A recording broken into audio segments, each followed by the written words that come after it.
नमस्कार दोस्तों, आपने भी घर के बाहर इस तरीके से ये एक्सटेंडेड पार्ट आपने देखा होगा, बिल्कुल मिस्ट्री बॉक्स सा लगता है दोस्तों। अगर इसी पार्ट को मैं आपको घर के अंदर से दिखाना चाहूँ दोस्तों, ये हॉल है, ठीक है, और ये है एक मास्टर बेडरूम, ठीक है। ये बेडरूम है, आप देख सकते हैं बेडरूम है, ठीक है। बेडरूम में देखो, देखेंगे इधर अटैच बाथरूम बनाया गया है, ठीक है। ये अटैच बाथरूम हो गया, ठीक है। और ये वाला पार्ट आप देख सकते हैं दोस्तों, यही वो मिस्ट्री बॉक्स वाला पार्ट है। अंदर से देखेंगे दोस्तों, इतना जगह ये आप इस तरीके से आप पूरा दोस्तों इसको देख सकते हैं। और ये जो डेप्थ है ना, ये एक तरीके का अलमीरा बनाया जा रहा है, ठीक है, जिसको वार्डरोब कहते हैं, ठीक है। ये अंदर में दोस्तों कम से कम 2 फीट का अगर जगह है दोस्तों, तो आप बहुत ही शानदार तरीके से इसको ऐसे ही नहीं छोड़ा जाएगा दोस्तों, इसमें फर्नीचर का काम होगा, लकड़ी का काम होगा।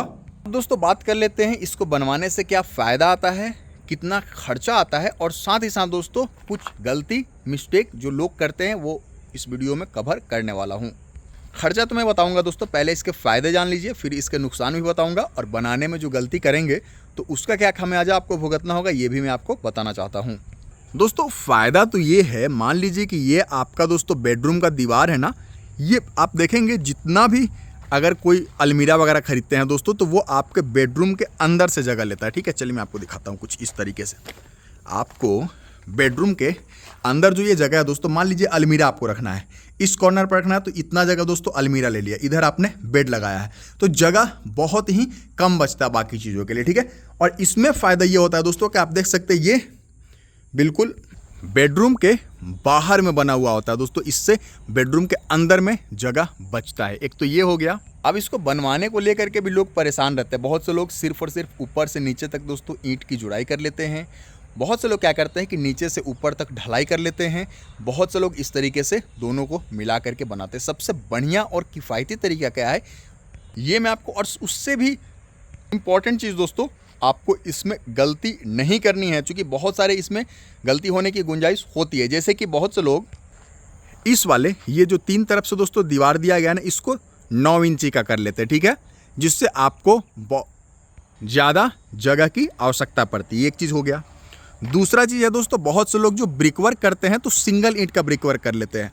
वो जगह तो कम लेता है दोस्तों, लेकिन क्या होता है कि बारिश में जब यहाँ पे दोस्तों पानी पड़ता है ना, तो वो सीपेज को अंदर तक ढकेल देता है। जाहिर सी बात है दोस्तों, अलमीरा में आप अपने इंपॉर्टेंट कागजात वगैरह भी रखते हैं, बहुत सारी इंपॉर्टेंट चीज़ें होती है अलमीरा में, तो कभी नहीं चाहेंगे कि इसके अंदर सीलन आए और आपका कपड़ा वगैरह भी ख़राब हो।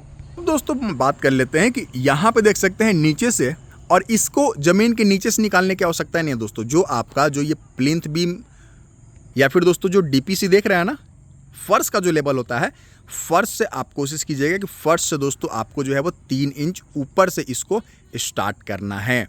फर्श के लेवल में इसलिए नहीं रखना है दोस्तों, क्योंकि अगर कभी भी आपको घर की सफाई करनी हो, पानी वगैरह से अगर घर को धो रहे हैं, तो उस समय दोस्तों 3 इंच दोस्तों ये ऊंचाई पे रहेगा ना, तो वो क्या करेगा कि पानी को अंदर नहीं जाने देगा, ठीक है। ये चीज़ हो गई। फर्श से हमेशा 3 इंच कम से कम ये ऊंचा होना चाहिए। अब दोस्तों यहाँ पे देख सकते हैं ऊपर में चूंकि छज्जा है, ठीक है, इसलिए दोस्तों यहाँ पे देखेंगे कि 3 फीट तक दोस्तों यहाँ पे ब्रिक वर्क किया गया है, और उसके बाद देखेंगे दोस्तों यहाँ पे ढलाई किया गया है। और ये बिल्कुल एक पार्ट में भले ही आपको बाहर से दिख रहा होगा दोस्तों, लेकिन अंदर से देखेंगे तो यहाँ से बिल्कुल जो है वो पार्टीशन किया हुआ रहता है। तो ये आइडिया भी आप ले सकते हैं, इसमें कुछ खर्चा कम आएगा। लेकिन दोस्तों सबसे बढ़िया तरीका है, चूँकि बरसात वगैरह से भी बचे रहे हैं, आपके लिए जगह की भी कमी ना हो, तो वो दोस्तों 4 इंच का जो ढलाई है दोस्तों, 8 mm का सरिया के साथ में 3 तरफ से इस तरीके से दोस्तों आप ढलवा लें। 8 mm का सरिया के साथ 4 इंच मोटाई का अगर ढलाई है दोस्तों, तो किसी प्रकार का कोई दिक्कत होने वाला आपको फ्यूचर में नहीं है। क्योंकि दोस्तों आप बिल्कुल नहीं चाहिएगा कि अगर आपने कोई भी इंपॉर्टेंट कागजात या फिर कपड़ा वगैरह रखा है तो वो सीलेंट की वजह से ख़राब हो। चुके दोस्तों ये जो दीवार है ना, बहुत बार देखा जाता है कि इनके अंदर भी सीलेंट पास कर जाता है। ऐसा दोस्तों आप अलमीरा के अंदर नहीं चाहेंगे, ठीक है। और जो आपने लकड़ी का काम करवाया हुआ है दोस्तों सीलन से, वो भी ख़राब हो सकता है। तो ये तो हो गई इसके बारे में जानकारी। अब मैं बताता हूँ आपको कि इसको बनवाने में खर्चा कितना लगता है। दोस्तों जुड़ाई और ढलाई का तो खर्चा आपने देख लिया, ठीक है। आपको इस तरीके से घर में जुड़ाई करने में खर्चा हो रहा है, उसी तरीके से इसको भी जुड़ाई करने में खर्चा हो रहा है। जो ढलाई में खर्चा है, यहाँ भी ढलाई में खर्चा है।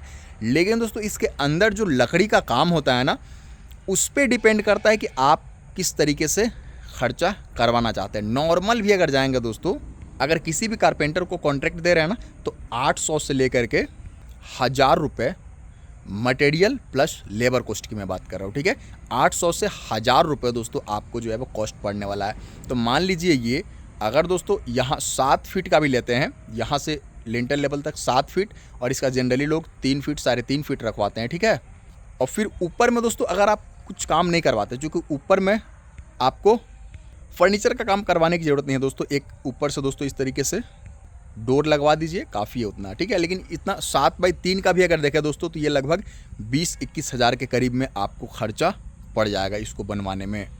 तो मैं यही सजेशन दूंगा दोस्तों कि अगर आप अभी नहीं भी बनवाना चाहते हैं पैसे की वजह से दोस्तों, तो इसको ढलवाई और जुड़ाई इस तरीके से करवा के रख ले दोस्तों। जब भी पैसा आएगा फर्नीचर का काम तो आप कभी भी कर सकते हैं। फिर मिलता हूँ, इजाज़त दीजिए। यह जानकारी आपको कैसे लगा कमेंट बॉक्स बताइएगा। नमस्कार, धन्यवाद।